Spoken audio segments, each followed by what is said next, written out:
Bismillahirrahmanirrahim. Assalamualaikum warahmatullahi wabarakatuh. Perkenalkan, kami dari kelompok 2 akan mempresentasikan materi yang berjudul Model Pengembangan Perangkat Desain Pembelajaran. Dalam mata kuliah Perencanaan Pembelajaran dengan dosen pengampu yang terhormat Bapak Zulkifli MPD, dengan saya sendiri Hafni dan rekan-rekan saya Safrin, Nisatul Sadia, Sukriyadin. Baiklah, langsung saja saya akan menjelaskan beberapa poin dari materi di atas adalah sebagai berikut. Poin A, pengertian pengembangan perangkat pembelajaran. Pengembangan perangkat pembelajaran adalah serangkaian proses atau kegiatan yang dilakukan untuk menghasilkan suatu perangkat pembelajaran berdasarkan teori pengembangan yang telah ada. Menurut Van der Acker dan Pope mendeskripsikan penelitian pengembangan berdasarkan dua tujuan, yaitu pertama, pengembangan untuk mendapatkan prototipe produk. Yang kedua, perumusan saran-saran metodologis untuk mendesain dan evaluasi prototipe tersebut. Poin kedua B, dalam desain pembelajaran dikenal beberapa model yang dikemukakan oleh para ahli secara umum, yaitu 1. Model berorientasi kelas, yang kedua model berorientasi sistem, yang ketiga model berorientasi produk, yang keempat model prosedural, dan 5 model melingkar. Yang pertama, model berorientasi kelas biasanya ditunjukkan untuk mendesain pembelajaran level mikro atau kelas yang hanya dilakukan setiap 2 jam pembelajaran atau lebih. Contohnya adalah model Asusure. Yang kedua, model berorientasi sistem, yaitu model desain pembelajaran untuk menghasilkan suatu sistem pembelajaran yang cangkupnya luas, seperti desain sistem suatu pelatihan, kurikulum sekolah, dan lain-lain. Contohnya adalah model ADDIE. Yang ketiga, model berorientasi produk adalah model desain pembelajaran untuk menghasilkan suatu produk, biasanya media pembelajaran, misalnya video pembelajaran, multimedia pembelajaran, atau modul. Contohnya, modelnya adalah model Hanafin Edpic. Yang keempat, model prosedural. Contoh dari model prosedural adalah model Dick and Kerr sementara. Yang kelima, model melingkar adalah model CAP. Poin ketiga C, macam-macam model pengembangan dari berbagai ahli sebagai berikut. Yang pertama, model Asusure. Yang kedua, model ADDIE. Yang ketiga, model Hanafin Edpic. Yang keempat, model Belaha Banati. Yang kelima, model pengembangan perangkat menurut CAP. Yang keenam, model pengembangan perangkat menurut Dick dan Kerr. Yang ketujuh, model pengembangan 4D. Yang kedelapan, model PPSI.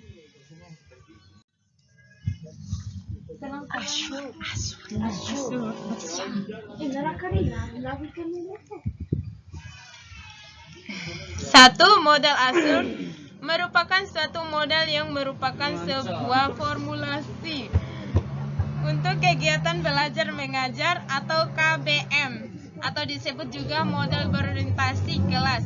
Menurut Heinig et al. 2005, model ini secara singkat, menurut model ini terdapat beberapa langkah dalam penyusunan sebuah ajar, yaitu A. Analysis learners atau analisis pelajar. B. Status objectives atau menyatakan tujuan. C. Select methods, media and material atau pemilihan metode, media, dan bahan. D. Utilize media and materials atau penggunaan media dan bahan. E. Require learner participation atau partisipasi belajar di dalam kelas. F. Evaluate and revise atau penilaian dan revisi. Yang kedua, model ADDIE. Model AD atau Analysis, Design, Develop, Implement, Evaluate, yaitu menjadi pedoman dalam membangun perangkat dan infrastruktur program pelatihan yang efektif, dinamis, dan mendukung kinerja pelatihan itu sendiri. Model ini menggunakan 5 tahap pengembangan, yakni A. Analisis atau analisa, yang B. Desain atau desain perencanaan, C. Development atau pengembangan, yang D. Implementation atau implementasi, eksekusi, E. Evaluation atau evaluasi umpan balik. Poin ketiga, model Hanafi and Peak. Model Hanafi dan Peak ialah model desain pengajaran yang terdiri daripada 3 fase, yaitu fase analisis, keperluan, fase desain, dan fase pengembangan dan implementasi. Dalam kurung Hanafi dan Peak 1988. Dalam model ini, penilaian dan pengulangan perlu dijalankan dalam setiap fase. Fase pertama dari model Hanafi dan Peak adalah analisis kebutuhan. Fase yang kedua dari model Hanafi dan Peak adalah fase desain.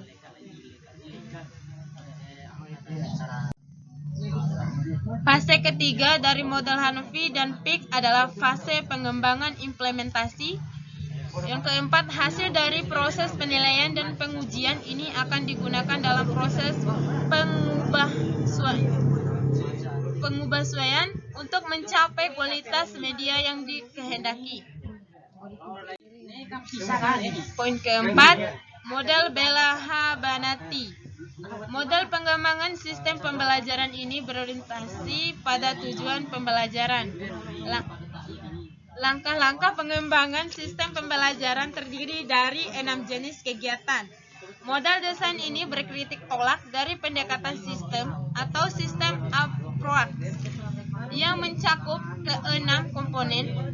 Langkah yang saling berinterelasi dan berinteraksi untuk mencapai tujuan pembelajaran yang telah ditetapkan. Komponen-komponen tersebut menjadi dan merupakan acuan dalam menetapkan langkah-langkah pengembangan sebagai berikut. A. Merumuskan tujuan atau formulat objektif. B. Mengembangkan tes atau develop test. C. Menganalisis tugas belajar atau analyzing learning text. D. Mendesain sistem pembelajaran atau desain sistem. Yang ke E. Melaksanakan kegiatan dan mengetes hasil atau implement and test output. F. Melakukan perubahan untuk perbaikan atau change to improve.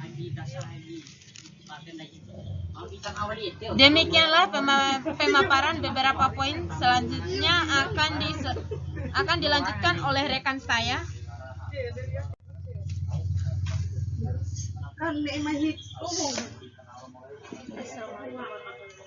Assalamualaikum warahmatullahi wabarakatuh.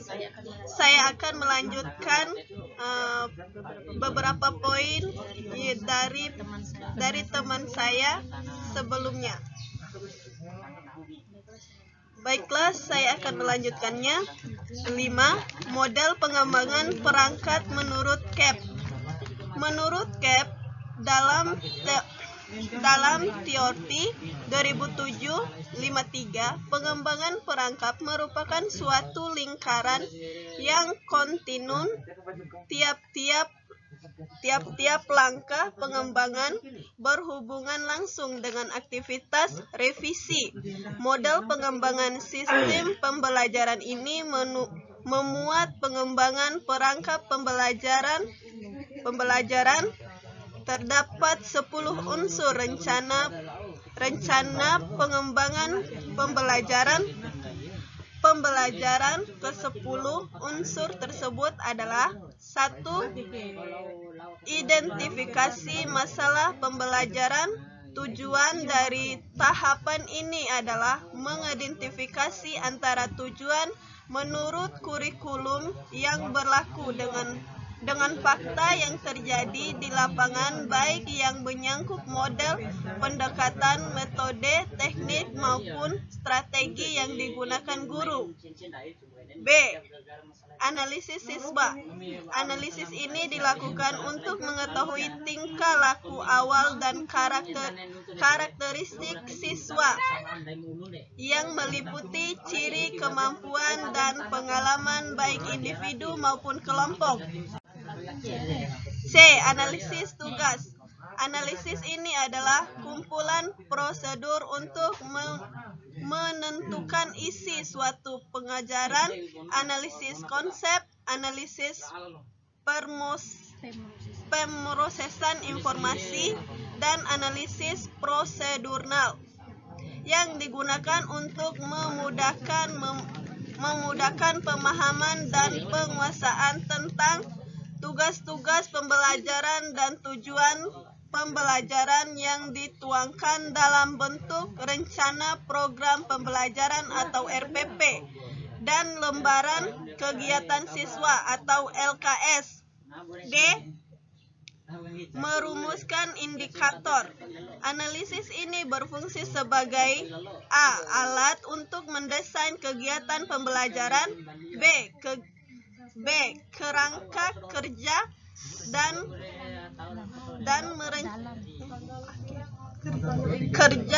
dalam merencanakan, mengevaluasi hasil belajar siswa, dan C. Paduan siswa dalam belajar. E. Penyusunan instrumen evaluasi bertujuan untuk menilai hasil belajar.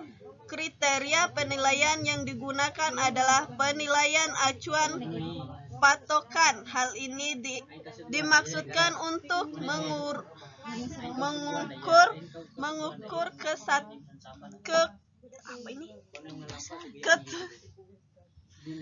ketuntasan pencapaian kompetensi dasar yang telah dirumuskan. F. Strategi pembelajaran. Pada tahap ini pemilihan strategi pembelajaran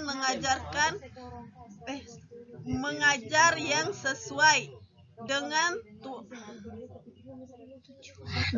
tujuan. Kegiatan ini meliputi pemilihan model, pendekatan, metode, pemilihan formal yang paling mampu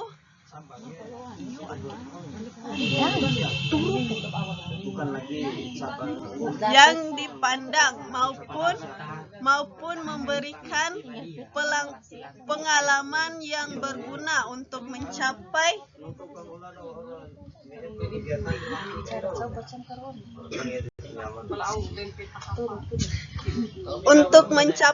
tujuan pembelajaran. G. Pemilihan media atau sumber belajar. Keberhasilan pembelajaran sangat tergantung pada penggunaan sumber belajar atau media yang dipilih. Jika sumber-sumber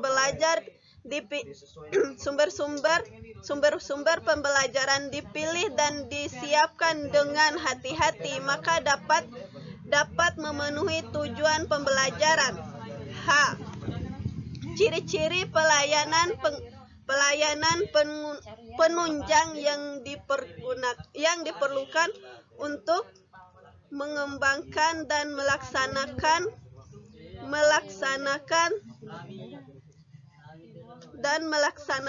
semua kegiatan dan untuk memperoleh atau membuat bahan.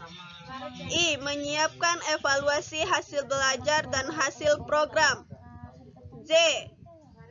Melakukan kegiatan revisi perangkat pembelajaran. Setiap langkah rancangan pembelajaran selalu dihubungkan dengan revisi. Kegiatan ini dimaksudkan untuk mengevaluasi dan memperbaiki rancangan yang dibuat. 6. Model pengembangan pembelajaran menurut Dick dan Kerr. Perencanaan pengajaran menurut sistem pendekatan model Dick dan Kerr yang dikembangkan oleh Walter Dick dan Loïc Kerr dalam Trianto 2007.261. Model pengembangan ini ada kemiripan dengan model yang dikembangkan Kerr, tetapi ditambah dengan komponen melaksanakan analisis pembelajaran. Terdapat beberapa komponen yang akan dilewati di dalam proses pengembangan dan perencanaan tersebut. Model di atas dapat digambarkan sebagai berikut. Poin A, identifikasi tujuan atau identif instructional goals.